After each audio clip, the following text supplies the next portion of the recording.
Ikot tayo dito sa aking alma mater, UP Diliman. Meron kasi kaming narinig na balita. Nang paligid daw ng College of Science, hindi lang daw mga scholar ng bayan ang namamataang tumatambay. Pati na mga tupa. Opo, may mga pag-alagalang tupa sa UP. Parang na-weirdohan ako, pero I found them endearing.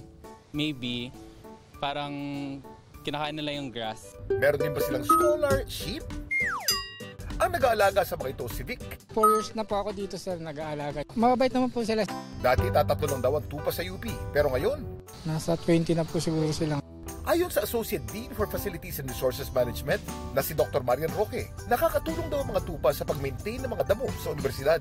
Parati kaming may problema sa grass cutter. Mahal ang gasolina, nasisira. May nag-mention that yung mga sheep daw ay magaling silang grass cutter. Ayun yung pang isang amazing about them. I think 8 o'clock, papalabasin na sila. And then, without even telling them to go back, sila mismo, I think it's sunset, babalik sila. Ang mga sheep o tupa, gaya ng mga kambing, mga herbivore o kumakain ng halaman, sila rin ay ruminant animals. Ibig sabihin, ang kanilang mga sikmura ay mayroong multiple chambers. Dahilan para mas madali nilang ma-digest ang mga damo o halaman. Madalas din sila makita magkakasama. Nagsisilbi itong proteksyon laban sa mga predator. Pag masama-sama kasi sila, mas mahirap para sa predator na umatake. Ano naman kaya ang balak ngayon ng admin sa mga tupa sa College of Science?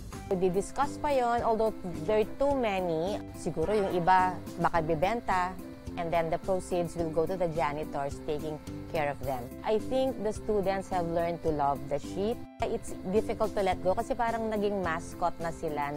Ang mga tupa, patunay na basta sama-sama, lahat makakaya. Para sa bayan. Ito po si Kuya Kim at sagot ko kayo, 24 oras.